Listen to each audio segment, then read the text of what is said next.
Assalamualaikum warahmatullahi wabarakatuh. Rio Hotspot Lover, selamat datang kembali di Rio Hotspot Channel. Usai gantung sepatu, bos Persik Kediri Arthur Irawan kini lebih fokus buat menangani klubnya. Arthur nggak lagi sibuk dengan urusan latihan dan taktik dari pelatih, tapi justru dia yang sekarang nyetir pelatih. Dan inilah pemain-pemain asing yang kabarnya tengah diincar oleh Arthur Irawan. Ingat, ini semua masih sebatas rumor loh ya. Yang pertama ada Majed Osman dari Dewa United, gelandang asal Lebanon. Yang kedua ada Ramiro Vergonzi dari Persita Tangerang, striker asal Argentina. Yang ketiga ada Alberto Rodriguez, back dari Persib ya, asal Spanyol. Yang keempat adalah Ricardo Fernandes dari Estoril, gelandang asal Sao Tome. Dan yang kelima ada Amir Nazari tanpa klub ya, gelandang asal Filipina. Nah, jika ditambah dengan Ucok berarti lengkap sudah. Itu pun kalau Ucok nggak dilepas loh ya. Dan itu pun kalau cuma pakai 6 pemain asing musim depan. Kalau Ucok dilepas dan pakai regulasi 8 pemain asing ya, mungkin akan nambah lagi pemain asing. Ya kita lihat aja ya. Soalnya masih ada nama Ezekiel Vidal juga dari Persita Tangerang yang kabarnya juga dibidik sama Arthur Irawan. Dari Persija Jakarta, Persija resmi mundur dari ajang ASEAN Club Championship yang digelar oleh AFF. Ajang yang rencananya akan digelar bulan Juni ini awalnya akan diikuti berbagai klub di ASEAN. Dan dua di antaranya dari wakil Indonesia, yakni PSM Makassar dan Persija Jakarta. Persija mundur dari ajang ini dengan alasan ingin fokus ke Liga 1 saja. Ya meskipun banyak pihak yang mengatakan hal ini lantaran Persija lagi ada masalah keuangan. Ya mungkin aja pihak Persija ini daripada duitnya buat ikutan turnamen ini yang belum tentu juara juga, ya mending berhemat dan selesaikan masalah FIFA gitu kali ya. Apalagi Persija pun ada agenda ajang internasional football turnamen yang diikuti oleh 4 klub. Tapi entahlah ya. Lalu kalau Persija mundur bagaimana dengan PSM? Apakah ikutan mundur juga? Hingga sejauh ini belum ada pernyataan apapun dari pihak PSM. Tetap ikut ataupun mundur ya. Nah jika Persija mundur apakah wakil Indonesia cuma 1 atau AFF akan menggantinya dengan tim lain? Dan jika kita melihat tabel klasemen musim lalu yang finish di urutan 3 dan 4 itu ada Persib dan Borneo FC. Nah, apakah akan digantikan oleh salah satu tim tadi atau digantikan dengan tim di negara lain ya? Ya kita lihat nanti aja.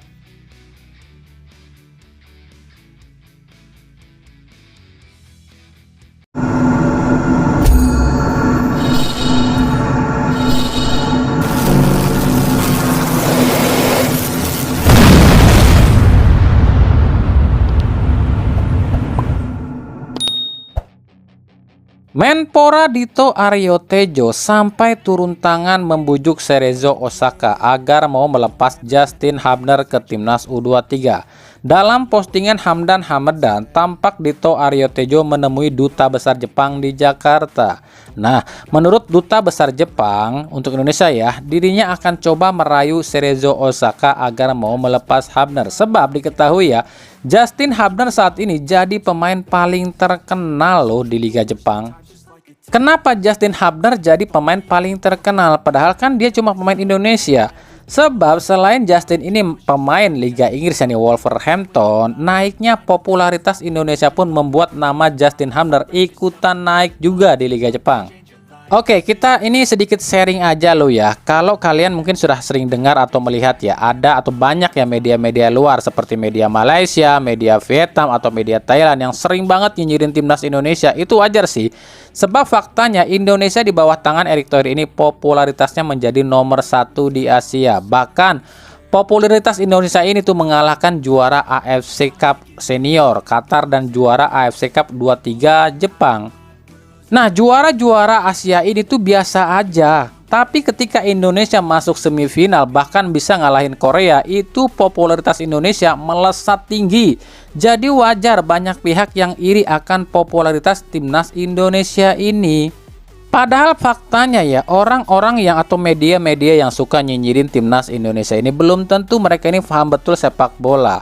Kita kasih contoh aja Presiden FAM-nya Malaysia, Haji Hamad bin Haji Muhammad Amin. Ini kan selalu banget nyinyirin timnas Indonesia, atau istilahnya dia ini gak mau deh kalah sama negara Indonesia, dan katanya lebih baik kan timnas Malaysia dibanding timnas Indonesia. Ini bagi orang-orang yang egonya tinggi dan kurang paham bola juga. Sebab beberapa pengamat bola sejati itu melihatnya progres Indonesia ini justru lebih atau paling tinggi dibanding negara-negara ASEAN lainnya.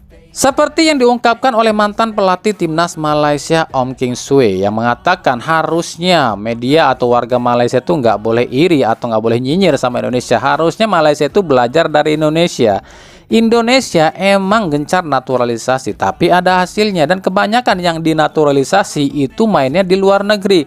Lah Malaysia gencar naturalisasi tapi nggak ada hasilnya, dan semua yang dinaturalisasi sama Malaysia itu mainnya di Liga Malaysia semua, jarang atau nggak ada yang main di liga luar.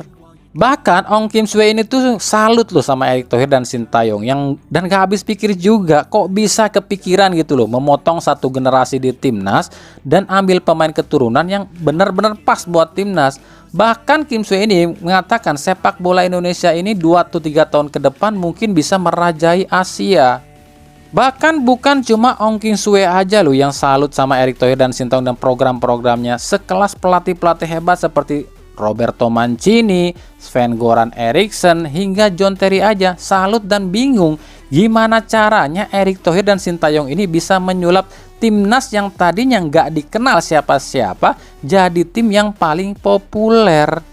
Nah, artinya apa? Artinya adalah orang-orang yang benar-benar paham bola pasti akan setuju jika apa yang dilakukan Erick Thohir dan Sintayong ini memang luar biasa. Karena mereka ini melihat dan mendengar dengan mata kepala dan akal yang sehat.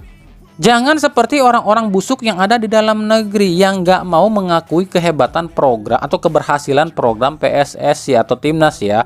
Cuma gara-gara mereka ini sakit hati dan punya niat tumbangkan rezim Erick Thohir. Nah, kalau menurut mereka program Erick Thohir dengan naturalisasinya ini program instan, menurut kami enggak juga. Kenapa enggak?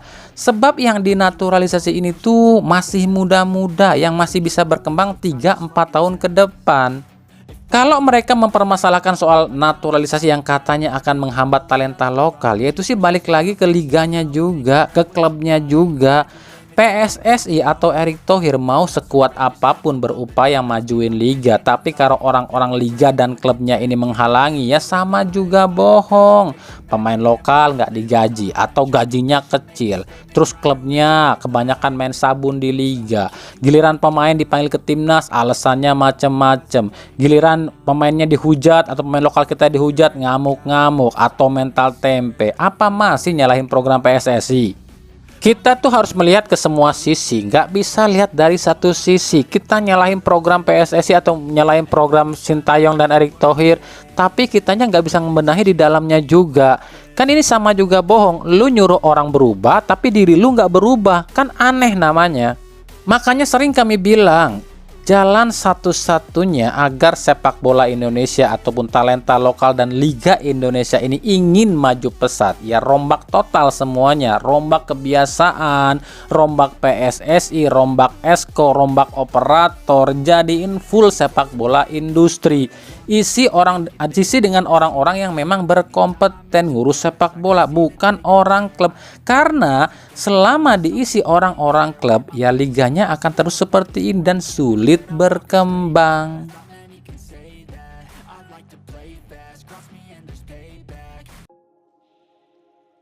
Lanjut ya, Persib Bandung dikabarkan lagi membidik bek milik Borneo FC Silverio Junior. Bukan cuma Persib sih, tapi ada Bali United dan Madura United juga yang kabarnya tertarik buat mendatangkan bek asal Portugal ini. Persib membidik Silverio demi mengantisipasi hilangnya atau hengkangnya Alberto Rodriguez ke Persik Kediri. Sementara Madura United mengincar Silverio demi mengantisipasi hengkangnya Kleberson. Dan Bali United mengincar Silverio. Memang Bali United nggak punya bek asing kecuali Elias Dola. Nah, kita akan lihat siapa yang akan mendapatkan Silverio. Apakah Persib, Bali United, atau Madura United, atau justru Silverio ini akan bertahan di Borneo FC.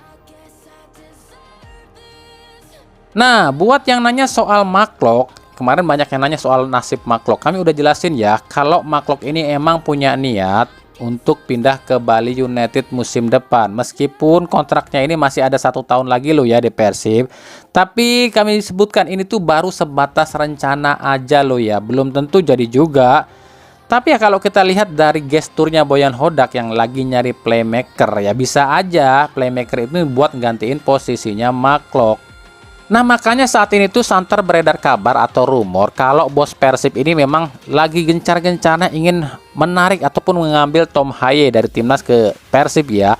Dan kalaupun Tom Haye ini gagal, otomatis salah satu slot asing Persib musim depan itu adalah berposisi sebagai playmaker buat mengantisipasi atau menggantikan posisinya McLough. Dan kalau regulasi pemain asing musim depan 8, otomatis Persib akan menambah pemain asing lagi. Dan kemungkinan Alberto dan Stefano kalaupun nggak bisa dipertahankan, berarti posisi ini akan digantikannya bisa aja dengan Silverio ataupun back asing yang lain. Paham ya? Kembali kami katakan, jika berita-berita seperti ini tuh jangan terlalu dianggap serius. Karena sebelum bursa transfer dibuka dan sebelum ada pengumuman dari pihak klub, semuanya masih sebatas rumor. Jadi nikmatin aja rumornya, gak usah terlalu serius.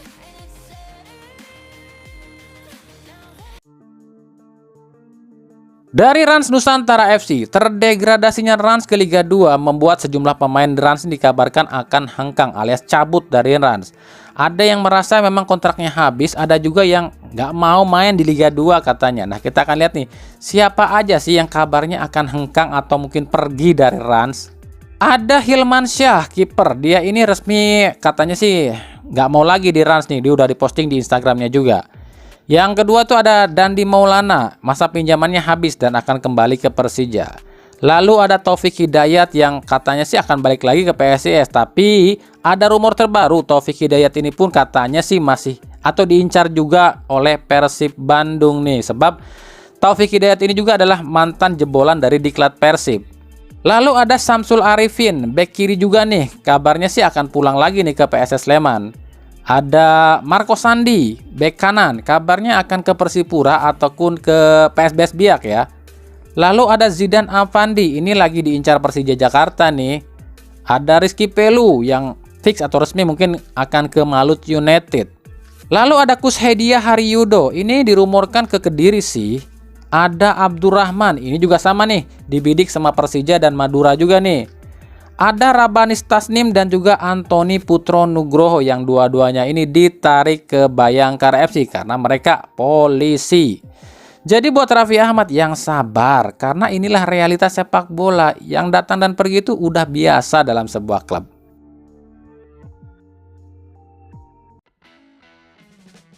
Oke, sebelum kita lanjut ke berita klub lain, kita akan sedikit senggol soal timnas. Kami kemarin udah coba meriset nih. Sebenarnya apa sih yang membuat Guinea ini tuh takut banget sama King Indo, pakai segala meminta laga ini nggak boleh dihadiri penonton segitunya.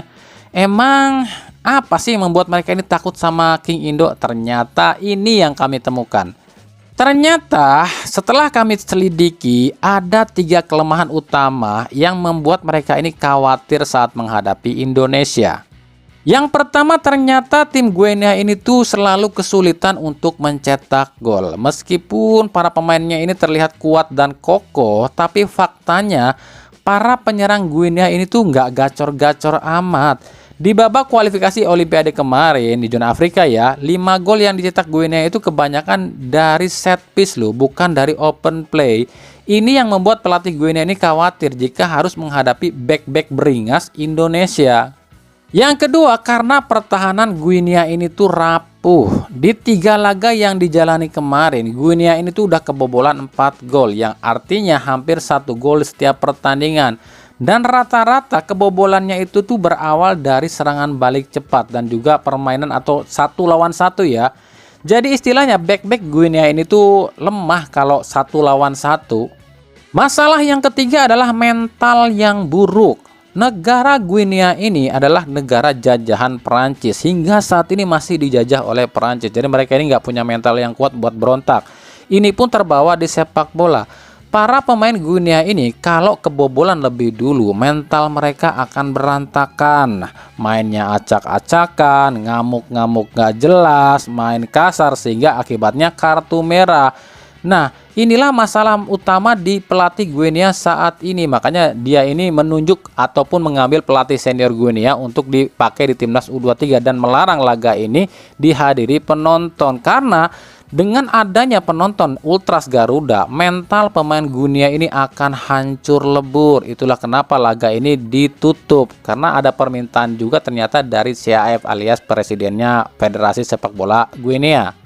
Yang jadi pertanyaan adalah apakah Sintayong udah tahu atau belum nih kelemahan timnas Guinea ini? Seharusnya sih Sintayong udah tahu, karena kalau misalnya Sintayong ini punya tim, harusnya timnya ini bisa meriset dong. Kami aja yang nggak terlalu fokus ke timnas udah coba cari tahu dan riset hal ini tuh. Makanya ya buat kami, cara atau trik buat ngalahin Guinea di laga ini, pertama adalah pancing emosi tim pemain Guinea. Yang kedua, usahakan cetak gol duluan. Pasti nih dengan dua hal ini mental pemain Guinea akan runtuh ya. Semoga saja Sintayong udah mengetahui kelemahan dari Guinea ini ya.